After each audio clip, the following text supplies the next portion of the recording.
It's time for the Phil Ferguson Show, only on Secular Media Network.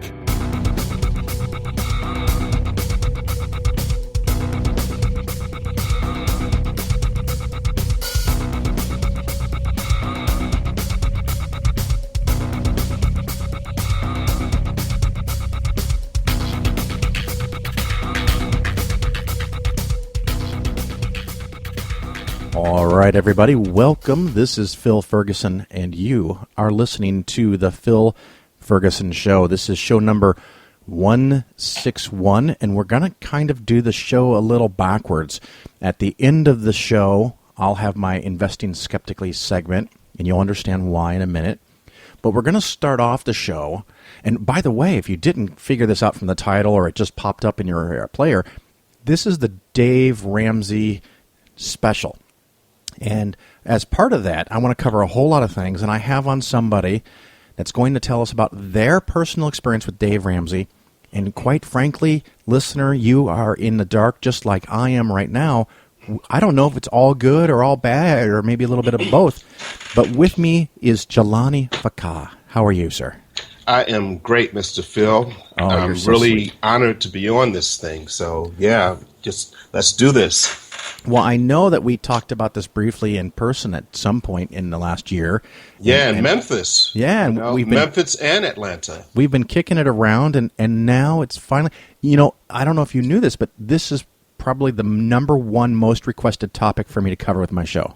Really? Oh, my God. I did not know that. And I've not quite figured out how or what to do, but when you said that you had actually used a service, I thought, that's a part that I can't do by myself without being a total fraud.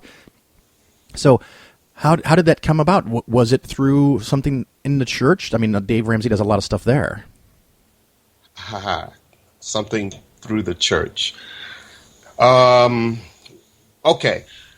The actual class was at a church. Okay. But my wife and I did not get into this by way of a church. We actually got into the Dave Ramsey class by my accountant. She suggested to me, after hearing me moan and cry so many times about my horrible mortgage situation, she told me to look at this Dave Ramsey thing. And I did it, and I got to tell you, man, it has helped us tremendously. We have been, trying to get out of this insane mortgage that we have for well over 10 years. I mean, we literally have not been able to refinance our home in over 10 years. And, the bad part about it is we have probably the worst type of mortgage you could have. We have the adjustable rate with the balloon payment. And, not only is there a balloon payment, which did kick in, which made our monthly payment triple from one month to the next. But we also have, because it's an ARM, once the interest rates start to go up, which, eventually they will, we are going to have to pay that much more. And we have been trying to get rid of this mortgage for well over a decade, and we have not been able to get a mortgage. Now, let me focus on that for a minute, 'cause I know we Sure. covered that very briefly in person. How did you get this terrible loan in the first place? Alrighty. Okay. Let's see. I guess it was back in 2005. And if my wife were here, she could tell you, because she is so much better with dates and all that stuff than Sure. I am. I'm terrible. But around 2005, 2006, she and I had just gotten married, and we decided to buy a house. And I already had a home in Stone Mountain, Georgia. And she and I decided to buy a house outside of Stone Mountain. And we found a home that we really liked. And I tell you, when we went through the whole loan approval process and the whole process of agents showing us homes, this agent was showing us homes, whereas our monthly payment would be somewhere around $3,400 per month. Whoa. Now, That's a hell of a house. at the time, I was working for Coca-Cola, and my wife, she's, doing her thing in healthcare, and she's still awesome and doing great. But, yeah, that's what they were showing us, $3,600 a month. And, my wife and I just would look at each other like, are you crazy? What the. So, of course, we ended up, getting a home that was, like 1/3 of that for a monthly payment. And it's been a great home. But we ended up trying to refinance because I had left Coca-Cola and I had went to a new company and I did great there until we lost our biggest client, yada, yada.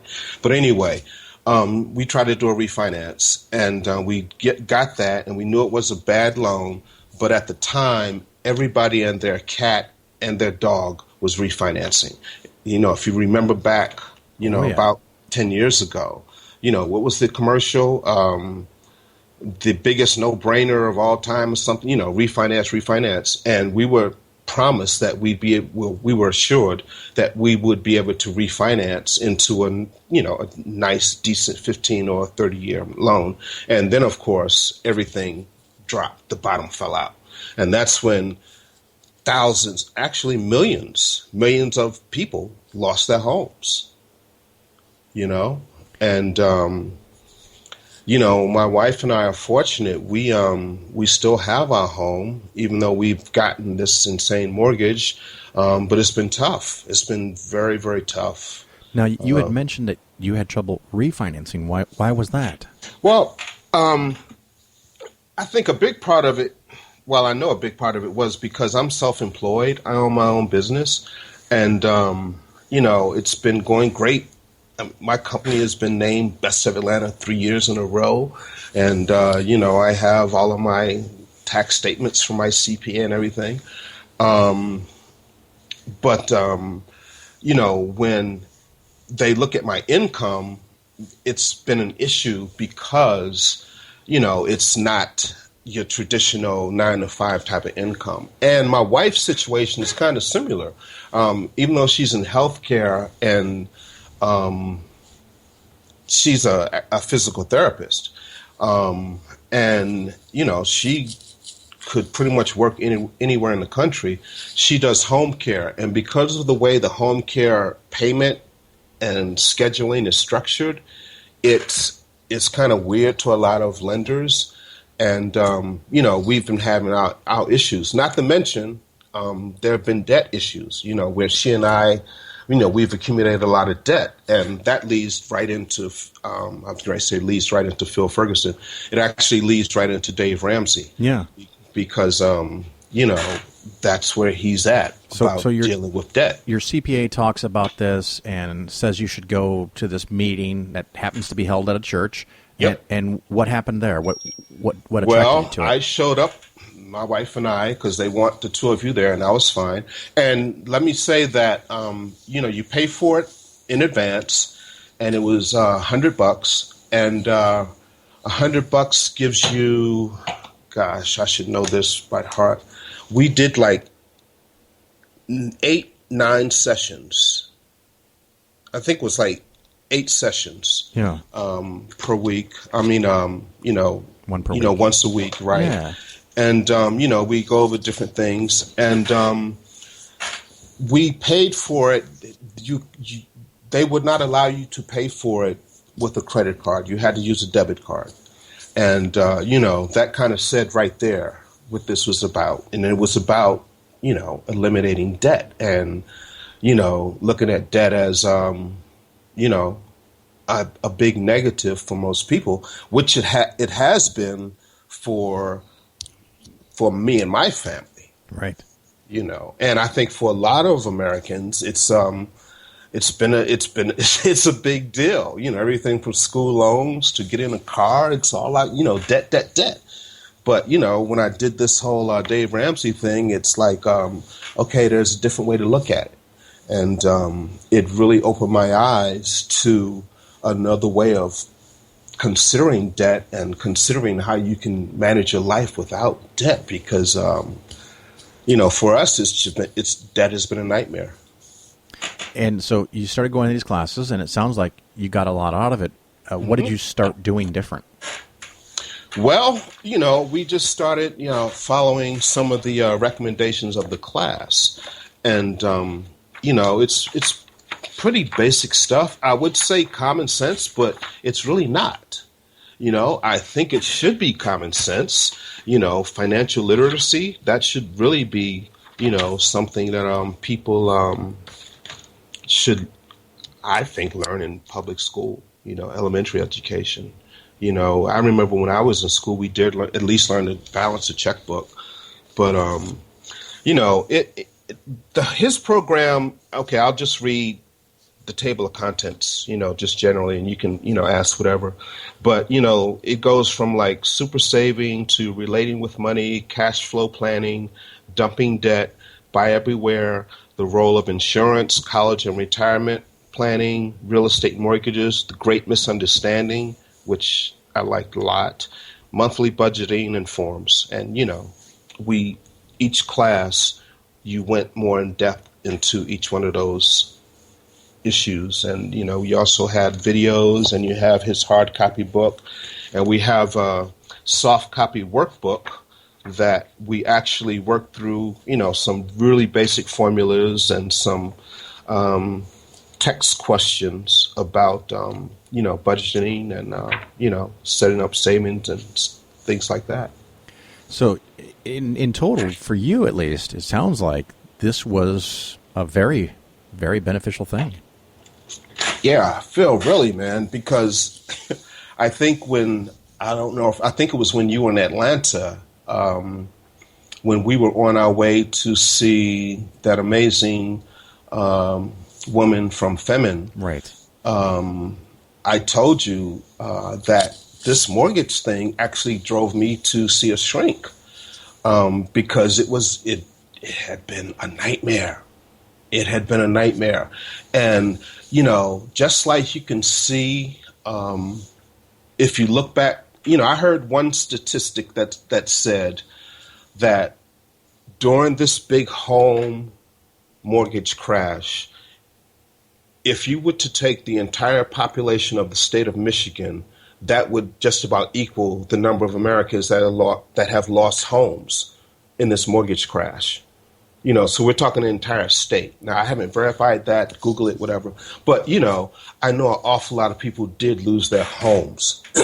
And honestly, one thing for me that was really, really frustrating, was that, like I said, they told us we could buy a home with a $3,400 mortgage. And we got a mortgage of barely $1,000. But yet the line that pretty much was default was that these people with mortgage problems, they having problems because they bought too much home. They bought more home than they could afford. They were irresponsible borrowers, and that would really frustrate the hell out of me because, we weren't irresponsible at all. We did our homework. My wife and I both, we got college degrees and, we researched and, like I said, we bought much, much less than we could afford. But nonetheless, we were, not stupid, but we were put into a situation. And I got to say this term, we got a predatory loan. Right. It's just that simple. We got a predatory loan. And, it's really bad when you have it on your mortgage, especially when after the crash, lending standards get to be so much tighter than they were before. It's, the whole pendulum thing. Before they were too lenient and giving people mortgages that really shouldn't have had them. And now, folks that, like me, I'm trying to start another business, I'm having real difficulty getting financing to start my next business. So you know. so now you've managed to refinance your house. I hope, right? We got that taken care of. No, I never